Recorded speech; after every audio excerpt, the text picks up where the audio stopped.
네, 오늘 본문 말씀을 가지고 성령님이라는 제목으로 함께 말씀을 나누겠습니다. 어느 한 부자가 길거리에서 구걸하는 아이를 보았습니다.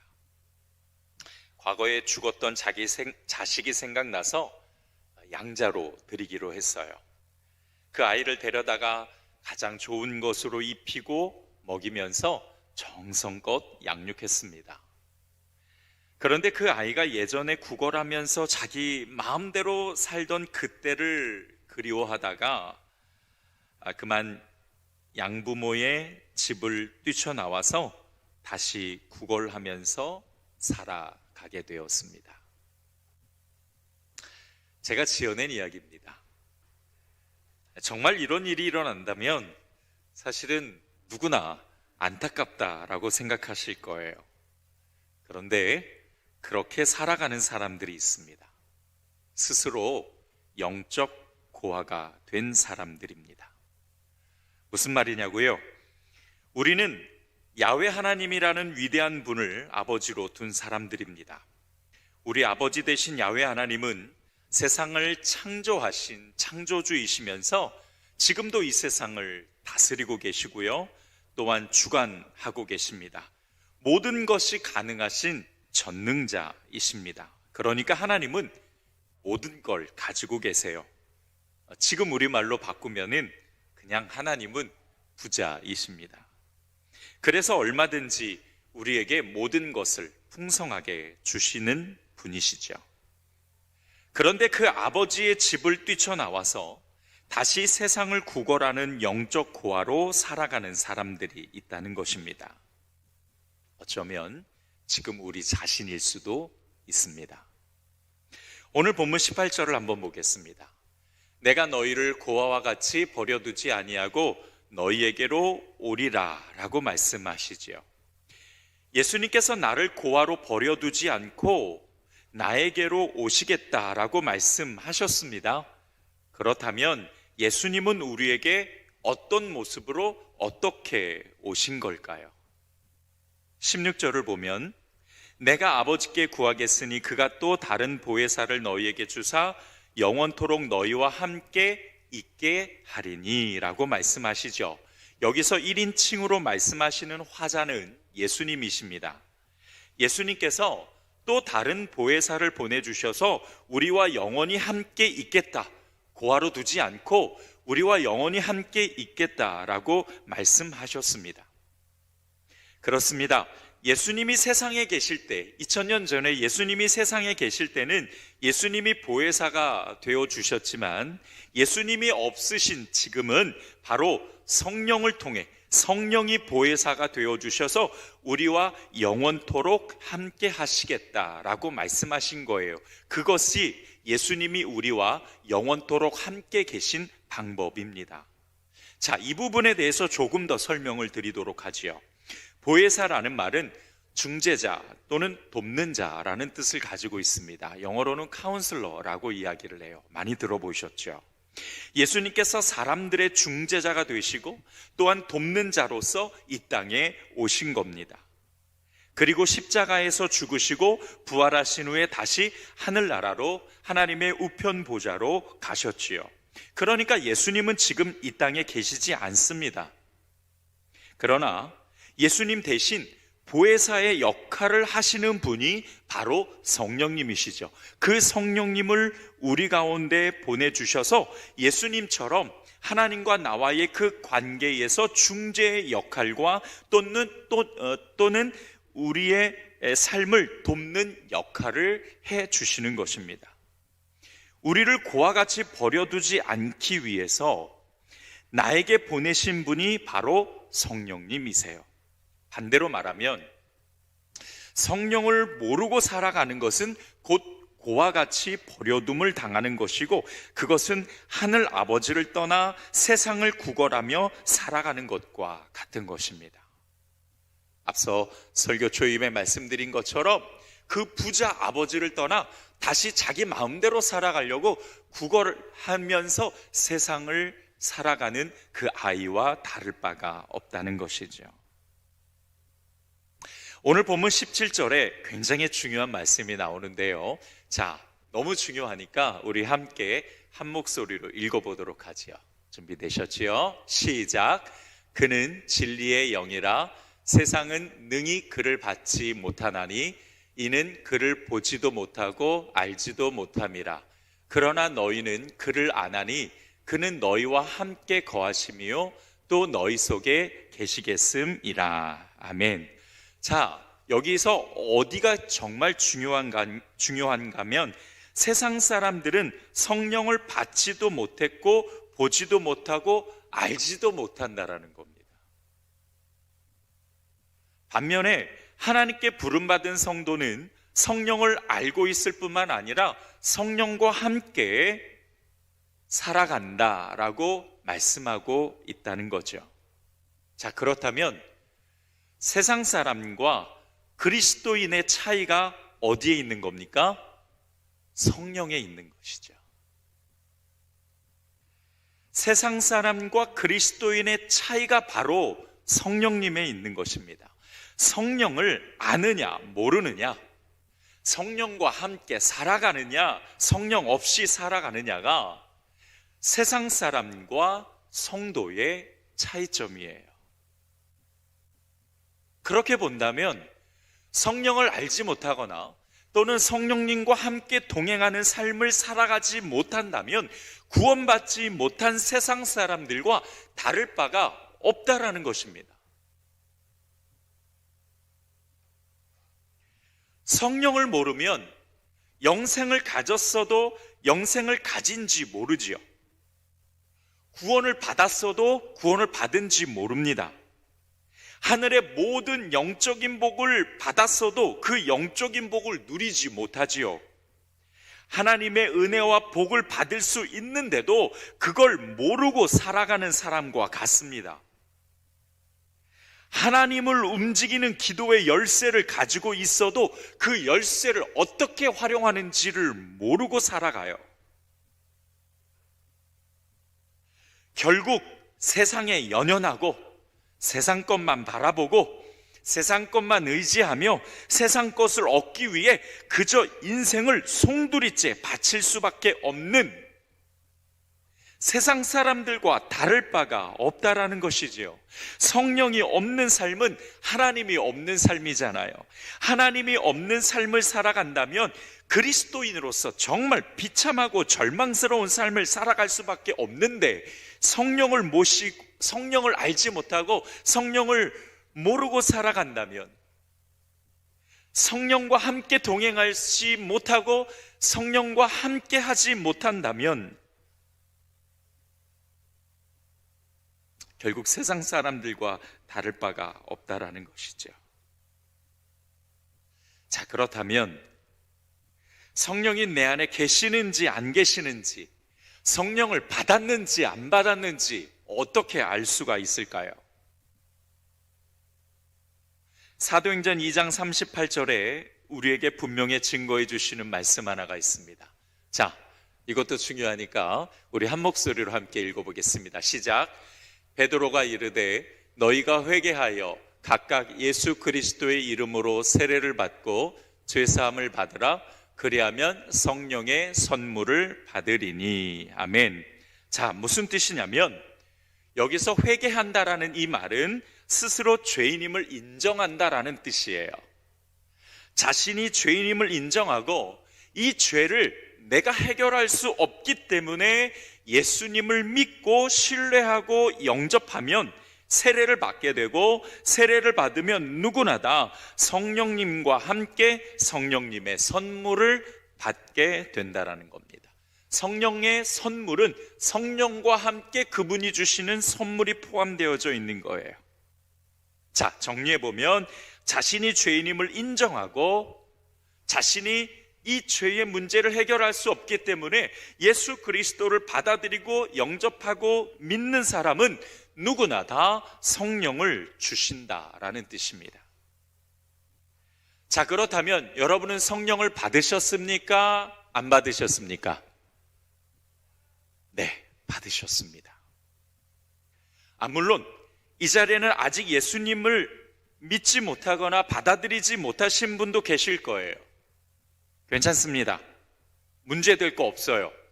왜냐하면 여러분은 이 자리에 계시고 그리고 교회를 다니시기 때문에 언제든지 예수 그리스도를 영접할 기회가 있습니다. 그것만으로도 너무너무 큰 은혜예요. 다만 예수님을 알고 영접하는 시기가 너무 늦지 않게 해야 되겠지요. 그래야 성령님과 함께 풍성한 인생을 살아갈 수가 있습니다. 여러분 생각해 보세요. 하나님이 돕는 사람과 돕지 않는 사람, 그 인생의 차이가 얼마나 크겠습니까? 하늘 아버지의 보호하심과 인도하심으로 영적인 복을 누리는 사람과 그렇지 않는 사람은 여러분 정말 큰 차이가 있을 수밖에 없어요. 하나님께서 사람을 창조하실 때에 땅의 흙으로 만드셨다라고 말씀하고 있는데, 그 땅의 흙이라는 이 단어가 영어 성경에서는요, 먼지로 해석이 되어 있습니다. 그러니까 땅에서 일어나는 그 먼지를 모아서 사람을 만드신 건데요, 왜 수많은 재료들을 놔두시고 하필 아무런 가치가 없는 그 먼지를 가지고 사람을 만드셨을까요? 하나님의 뜻이 있거든요. 우리에게 가르쳐 주시고자 하는 하나님의 의도가 있으세요. 맞습니다. 여러분, 먼지는 가치로 따지면은요, 아무것도 아닙니다. 근데 그 먼지가 하나님의 손에 의해서 만들어지고 하나님의 손을 거치니까 사람이라는 놀라운 작품으로 탄생되었지요. 인생도 마찬가지입니다. 하나님의 손으로 만들어지는 인생과 그렇지 않는 인생의 결과를 보십시오. 하나님의 손으로 만들어진 인생은 그 마지막이 하나님과 함께 영원한 삶을 누리게 되지만, 하나님의 손을 거치지 않는 그 인생은 결국 다시 먼지로 돌아가지 않습니까? 어차피 먼지로 돌아갈 인생인데 뭐가 의미가 있겠습니까? 그저 그냥 인생 한방 그냥 쾌락, 한방 그냥 즐거움, 한방 그냥 내가 하고 싶은 거 하면서 살아가면 끝이지. 결국 먼지로 돌아가는 인생은 그럴 수밖에 없어요. 그러나 하나님의 손에 의해 만져지고 하나님과 함께 동행하는 인생은 절대로 그렇게 끝나지 않습니다. 먼지로 돌아가는 것이 아니라 하나님의 품으로, 하나님 나라로 영원한 영생을 누리는 존재가 되는 줄 믿으시기 바랍니다. 그것과 같은 거예요. 성령과 동행하는 삶과 그렇지 않는 삶, 성령을 아는 인생과 그렇지 않는 인생이 너무 큰 차이가 있다는 것이죠. 자, 그렇다면 우리가 받은 성령, 우리가 함께 동행해야 될 그 성령님은 도대체 어떤 분이실까? 성령님이 어떤 분인지를 알아야 우리가 그분과 동행하는 삶을 살아가면서 또한 그분의 인도하심을 받을 수가 있겠죠. 첫 번째, 성령님은 보혜사이십니다. 따라서 합시다. 성령님은 보혜사이시다. 자, 이 보혜사라는 말은 조금 전에 말씀드린 것처럼 중재자 또는 돕는 자라는 뜻을 가지고 있습니다. 성령님은 우리의 중재자이십니다. 중재자라는 건 하나님과 우리를 연결시켜 주시는 분이라는 거예요. 뿐만 아니라 우리를 도와주시는 분이신데, 돕는 자로서 도와주시는 분인데, 이 뜻을 가장 잘 설명해 주시는 말씀이 로마서 8장 26절입니다. 제가 한번 읽어보지요. 이와 같이 성령도 우리의 연약함을 도우시나니 우리는 마땅히 기도할 바를 알지 못하나 오직 성령이 말할 수 없는 탄식으로 우리를 위하여 친히 간구하시느니라 라고 말씀하십니다. 성령이 우리의 연약함을 도와주십니다. 하물며 우리가 기도해야 될 것이 무엇인지 모를 때에도 그 기도조차 도와주신다라는 거예요. 성령님은 우리의 부족하고 연약함을 도우시는 분입니다. 여러분, 내 힘과 능력으로 이 세상을 성공적으로 살아갈 수 없습니다. 하나님의 뜻대로, 말씀대로 순종하며 살아갈 수가 없어요. 내 힘만으로는 말이죠. 세상의 유혹과 마귀의 공격에서 승리할 수 있는 능력도 나에게는 없거니와 믿음과 구원을 완성할 수 있는 지혜도 없습니다. 결코 나의 힘과 능력으로는 아무것도 할 수가 없어요. 우리는 그렇게 부족하고 연약한 존재인데, 그런 부족하고 연약한 우리의 존재를 성령께서 도와주신다라는 겁니다. 뿐만 아니라 말할 수 없는 탄식함으로 우리를 위해서 기도해 주신다라고 말씀하세요. 여러분, 기도해 주신다라는 건 하나님과 나를 연결시켜주는 중재자의 역할을 해주신다라는 겁니다. 누구도 나의 형편과 상황과 마음을 몰라줍니다. 내가 얼마나 힘들고 내가 얼마나 어려운지, 지금 내가 얼마나 기도가 필요한지 아무도 몰라요. 그런데 성령님은 아시기 때문에 나의 연약함을 도와주시고 나를 위하여 기도해 주실 수 있는 분이십니다. 성령님은 기도로 나를 도와주시고 하나님과 중재해 주시는 분이세요. 보혜사라는 뜻은 나의 연약함을 도우시고 그렇게 하나님과의 관계를 다시 연결해 주신다라는 겁니다. 여러분, 죄로 인해서 하나님과의 관계가 끊어진 채 우리는 살고 있는 사람들이에요. 그런데 그 성령님께서 하나님과의 관계를 다시 연결시켜 주셔서 우리가 하나님과 동행할 수 있게 살아갈 수 있는 것입니다. 성령님이 우리를 도와주시기 때문에, 성령님이 우리를 연결시켜 주시기 때문에 우리가 하나님 안에서 하나님과 함께 동행할 수 있는 거예요. 할렐루야, 할렐루야. 그 성령님의 은혜와 그 성령님의 역할이 아니고서는 여러분, 우리 힘으로 어떻게 하나님께 나아갑니까? 우리의 힘으로 어떻게 말씀에 순종하며 살아가요? 그 말씀도 잘 기억도 안 나는데.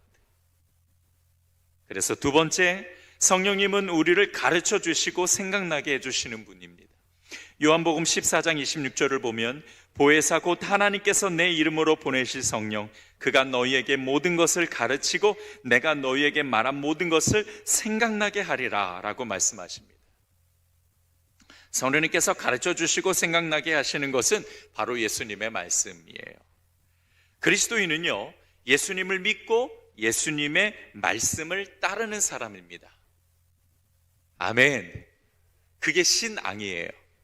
믿을 신, 따를 앙. 믿고 따르는 것이 신앙이에요. 내가 예수님을 믿고 그분의 말씀을 따르는 것이 신앙생활입니다. 그런데 우리가 그 신앙생활을 바르게 할 수 있도록 성령님께서 깨닫게 해주신다라는 거예요. 생각나게 해주신다라는 거예요. 여러분, 우리가 예수님의 말씀이 적절한 때에 생각나야 그 말씀대로 우리가 순종할 수가 있잖아요. 성령님께서 그렇게 가르쳐 주시고 생각나게 해주시는 사역을 우리 가운데 함께 하신다라는 겁니다. 우리가 말씀대로 따르는 삶의 원리는 바로 하나님의 말씀과 그 말씀을 생각나게 해주시는 성령의 도우심에 있다라는 것이죠. 말씀이 풍성한 삶, 어떻게 살아갈 수 있을까? 바로 성령님과 함께 동행하는 것입니다. 세 번째로, 성령님은 진리로 인도해 주시는 분입니다. 요한복음 16장 13절을 보면 그러나 진리의 성령이 오시면 그가 너희를 모든 진리 가운데로 인도하시리니 라고 말씀하십니다. 성령님은 우리를 진리로 인도해 주세요. 자, 여러분, 이것이 굉장히 중요한 이유가 있습니다. 만약에 진리로 인도하시는 성령을 따르지 않으면 우리는 어디로 가냐면 그 진리의 반대로 갑니다. 여러분, 진리의 반대가 어디입니까? 거짓과 악이 가득한 길이죠. 진리가 있는 곳에는 하나님이 함께 하십니다. 그러나 진리의 반대길에는 하나님이 함께 하시지 않습니다. 하나님이 없는 삶을 살아간다면 우리는 영적으로나 육적으로나 실패하는 삶을 살아갈 수밖에 없지요. 그냥 또 고아로 살아가는 겁니다. 하나님이 주신 영적인 복도 알지 못하고 누리지도 못하고 그저 그냥 세상만 바라보면서 살아갈 것이 분명하지요. 진리가 없으면 그렇게 돼요. 하나님의 말씀은 곧 진리입니다. 성령께서 그 진리로 인도하신다라는 것, 하나님의 길로 인도하신다라는 거예요. 진리로 인도하신다는 것, 하나님이 있는 곳으로 우리를 인도해 주신다라는 것입니다. 그래서 성령의 인도하심이 정말 중요해요. 그런데 여러분, 성령이 인도하신다라는 이 말을 우리가 좀 잘 이해할 필요가 있어요. 성령이 인도하신다라는 이 말을 우리가 위치적인 시각에서 보면 성령님이 어디 계신다라는 거예요? 앞에 계신다라는 겁니까? 옆에 계신다라는 겁니까? 뒤에 계신다는 겁니까? 대답 좀 해주세요. 어디 계신다는 거예요? 앞에 계신다는 거예요. 그게 인도하심이에요. 우리가 어디로 가야 될지, 무엇을 선택해야 될지 정말 고민스러우시다고요? 사실은 우리가 어디를 가야 될지, 무엇을 해야 될지 성령이 먼저 앞서서 계세요. 우리는 성령을 바라보면 되고, 성령을 인지하면 되고, 그 성령님이 계신 곳으로 가면 되는 겁니다. 인도해 주시겠다는데 우리가 고민할 필요가 뭐가 있냐는 거예요. 물론 우리가 그런 질문을 던지면서, 그러니까 하나님, 내가 어디로 가야 됩니까? 무엇을 선택해야 됩니까? 그런 질문을 던진 후에 그 다음 우리가 바라봐야 될 것, 우리가 기도해야 될 것은 성령님 어디에 계십니까? 라는 겁니다. 따라서 합시다. 성령님 어디에 계십니까? 그 질문을 하고 그 성령이 계신 곳을 찾으면 되는 거예요. 그 성령이 우리를 인도해 주시는 데는 다름 아니라 진리입니다. 하나님의 말씀이에요. 그러니까 여러분, 우리가 성령의 인도하심을 받기 위해서 꼭 해야 될 것은 하나님의 말씀을 우리 가운데 채워 넣는 것입니다. 그분이 진리로 인도해 주시는데 우리가 말씀이 없으면 뭐가 진리인지를 알 수가 없잖아요. 그분이 진리로 인도해 주셔도 우리 가운데 진리가 없으면 진리인지 모릅니다. 그러니까 결국 내가 원하는 대로, 내 뜻대로 선택하고 그 길을 가게 되겠지요. 진리로 인도함을 받기 위해서는 반드시 하나님의 말씀이 내 안에 채워져 있어야 됩니다. 네 번째로, 성령은 어떤 분이시냐? 내가 하나님의 자녀인 것을 증언해 주시는 분입니다. 로마서 8장 16절을 보면 성령이 친히 우리의 영과 더불어 우리가 하나님의 자녀인 것을 증언하신다라고 말씀하세요. 성령님은 내가 하나님의 자녀라는 것을 가르쳐 주시는 분입니다. 그러니까 내가 스스로 하나님의 자녀라는 것을 확신하시는 분이 계시다라면 그것은 성령이 내 안에 계시다라는 증거예요. 성령님께서는 끊임없이 내 양심과 영을 통해서 내가 하나님의 자녀라는 것을 가르쳐 주십니다. 알게 하세요. 그래서 우리가 하나님의 자녀답게 살아갈 수 있도록 도전해 주시고 도와주시는 분이십니다.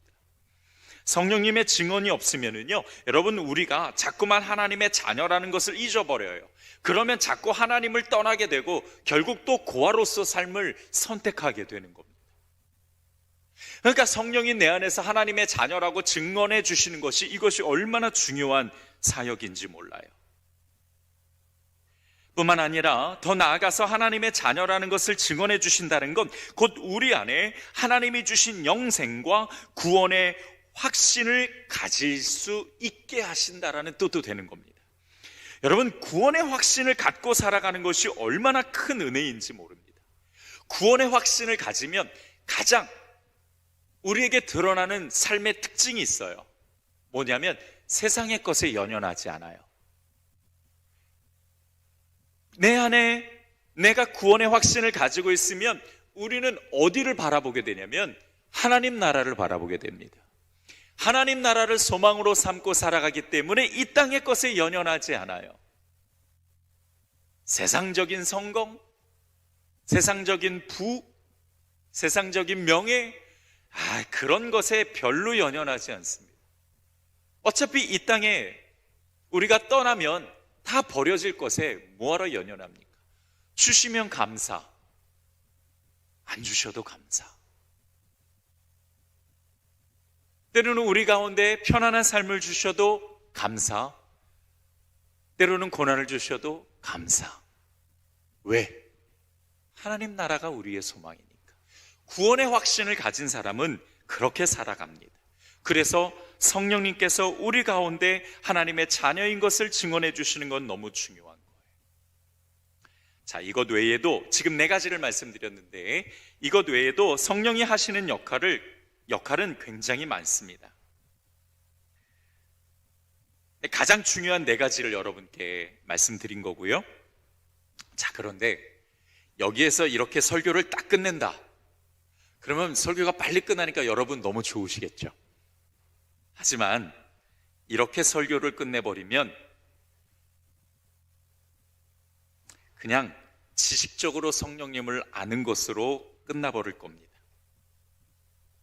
성령이 그런 분이래. 아, 그런가 보다. 이렇게 끝나면 아무런 유익이 없어요. 그 다음이 중요합니다. 어떻게 성령과 동행하는 삶을 살아갈 것인가.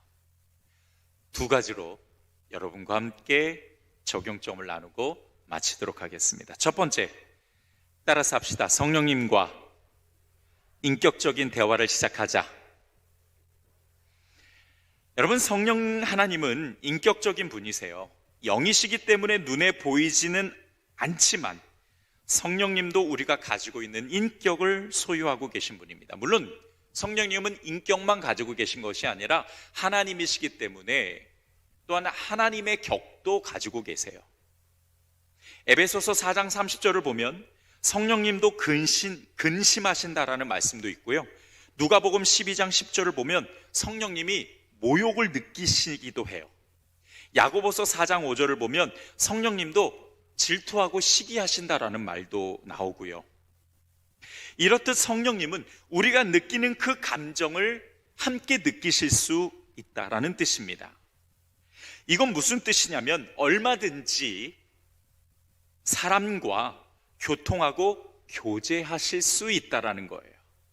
다만 영이시기 때문에 우리가 영적인 교제를 해야 되죠. 보이지 않는 영적인 교제 말입니다. 자, 영적인 교제, 과연 그게 가능할까? 그렇게 생각하시는 분도 계실 거예요. 여러분 잘 들어보세요. 하나님께서 세상을 창조하실 때에 다른 만물들에게는 주시지 않는 오직 사람에게만 주신 것이 딱 하나 있어요. 그것이 뭐냐면 바로 생기입니다. 하나님께서 사람에게 그 코에 생기를 불어넣으셨는데 그 생기가 바로 하나님의 영이에요. 따라서 합시다. 나는 하나님의 영을 받은 존재다. 그 하나님의 영이 누구세요? 성령이신 거죠. 우리는 하나님의 영을 받은 존재입니다. 하나님께서 왜 우리에게 하나님의 영을 주셨냐면 하나님과 교제할 수 있도록 만들기 위해서, 하나님과 교제할 수 있도록 우리에게 하나님의 영을 주셨어요. 그러니까 하나님과 나와 공통적 부분이 바로 영입니다. 그러니까 우리가 조금만 훈련하면 성령님과 영적으로 교제하는 것 결코 어렵지 않다라는 거예요. 영적인 교제라는 건 영을 통해 나에게 주신 하나님의 그 영을 통해 성령님과 교제한다라는 건데, 예를 들어서 성령님께서 나에게 말씀하실 때 어떻게 말씀하시냐면 내 안에 계시잖아요. 그분은 내 몸에 함께 계십니다. 그러니까 내 생각이나 마음이나 또는 내 양심을 사용하셔서 내 안에서 나에게 말씀하세요. 우리가 그것을 뭐라고 이야기하냐면, 따라서 합시다. 감동. 그렇게 이야기합니다. 그러니까 감동이라는 것은 하나님께서 나에게 하나님을 전달하시는 모든 방법을 감동이라 그래요. 그러니까 그 감동에는 외적인 것도 있고 내적인 것도 있는데 그거는 다음에 설명드리고, 지금은 내적인 것을 말씀을 드리는 거예요. 내 안에 내 영을 통해서 내 생각이나 내 마음이나 내 영적인 어떤 양심, 이런 것들을 통해서 성령님께서 내게 감동을 주셔서 말씀하시고 깨닫게 하신다라는 것이죠. 자, 그렇다면 성령님은 인격적인 분이시고 내 안에서 충분히 영적인 방법으로 교제할 수 있다라고 말씀을 드렸습니다. 자, 그렇다면 그런 분, 즉 그 성령님과 어떻게 우리가 관계를 맺고 훈련해야 될까? 하루를 시작하실 때 여러분 성령님께 인사하는 것으로 시작하십시오. 성령님 안녕하세요. 성령님 덕분에 오늘 너무 잘 잤습니다. 오늘 하루도 내 삶을 도와주세요. 이렇게 성령님을 인식하는 연습을 먼저 하는 겁니다. 물론 처음에는 어색할 수 있을 거예요. 그러나 습관이 되면 이거는 아무렇지도 않습니다. 더 중요한 건 우리가 그렇게 성령과 교제하고 성령께 우리가 인사할 때에 그 성령님께서 내 안에 들으신다라는 것이죠. 그리고 성령님도 내게 말씀하실 거예요. 감동으로. 그래, 은기야 잘 잤니? 오늘 하루도 나와 함께 즐겁게 보내자꾸나. 에이, 정말 그렇게 말씀하신다고요? 말씀하십니다. 저의 경험입니다. 지금도 성령님은 여전히 저에게 말씀하고 계시고 그분과 교제하고 있습니다. 성령님과의 교제는 성령님을 인정하고 그분을 인식하면서 대화하는 것으로부터 시작해요. 여러분, 우리가 누군가 교제하고 누군가와의 그 관계를 더 깊이 하기 위해서는 대화를 해야 되는 것처럼 시간이 다 돼가지고 자꾸 버벅거리는 거예요. 우리가 성령님을 인식하고 인지하고 그분과 교제를 시작하기 위해서는 그 성령님께 우리가 먼저 대화해야 됩니다. 성령님께 나의 이야기를 하는 거예요. 그리고 성령님의 반응을 주목하고 느끼는 것입니다. 앞서 말씀드렸듯이 물론 처음에는 아무 일도 일어나지 않을 거예요. 성령님이 말씀하셔도 그거를 들을 수 있는 영의 귀와 마음이 아직은 닫혀 있기 때문에 듣기가 어려울 수도 있습니다. 하지만 성령님께 주목하고 기대하는 마음이 점점 커질수록 성령님의 감동이 느껴지게 될 거예요. 왜냐하면 성령님은 살아계신 하나님이시기 때문입니다. 그렇게 성령님과 교제하는 데 있어서 우리가 꼭 필요한 몇 가지를 제가 정리해 드릴게요. 첫 번째, 성령님이 계시다는 믿음을 가져야 합니다. 성령님께서 내 안에 계심으로 그 성령님과 영적인 인격적인 교제가 가능하다는 걸 반드시 믿으셔야 돼요. 두 번째, 거룩한 삶이 필요합니다. 즉 하나님의 말씀에 순종하고 기도하는 삶이 필요하다라는 거죠. 하나님은 거룩하신 분이세요. 그러므로 우리가 거룩해지지 않고는 그 하나님이신 성령님을 인격적으로 느끼기가 어렵습니다. 세 번째, 지속적으로 훈련해야 됩니다. 한두 번, 하루 이틀 하고 안 된다고 포기하지 마시고 끝까지 시도하시라는 거예요. 우리 한번 연습해 볼까요? 따라서 합시다. 성령님, 안녕하세요. 오늘 하루도 잘 부탁드립니다. 아침에 일어나서 이렇게 성령님과 대화를 시작하십시오. 잠에서 깨어 식구들에게 인사하듯 이렇게 먼저 성령님께 인사하시기 바랍니다. 그 인사가 교제의 시작이고 성령을 인식하고 인지하며 그분과 함께 동행하는 삶의 시작입니다. 두 번째로, 성령님께 순종하는 삶을 살아야 됩니다. 우리가 성령님과 교제하는 이유는 순종하기 위해서예요. 성령님이 주시는 마음, 생각, 성령님의 그 감동을 여러분 거절하지 마십시오. 성령님께서 나의 감정과 생각과 마음을 통찰하시고 감동 주실 때에 우리는 그대로 순종해야 됩니다. 그래야 하나님의 인도하심을 받고 동행하는 삶을 살 수 있습니다. 처음에는 실수도 있을 거예요. 실패도 있을 거예요. 뭐가 성령의 감동인지 잘 몰라서 헷갈릴 겁니다. 그래도 시도하시고 순종하셔야 됩니다. 그렇게 조금씩 순종의 범위가 넓어지면 성령이 주시는 감동은 다르다라는 걸 느껴요. 내 생각과 성령의 생각, 내가 가지고 있는 어떤 결정과 성령님이 원하시는 결정이 다르다라는 것을 느낄 수밖에 없어요. 왜냐하면 성령은 거룩하시기 때문에. 우리는 여전히 죄가 있잖아요. 그렇기 때문에 거룩하신 성령님이 주시는 거는 내가 생각하고 내가 결정하는 것과 완전히 다르다라는 걸 느껴요. 색깔이 달라요. 느낌이 달라요.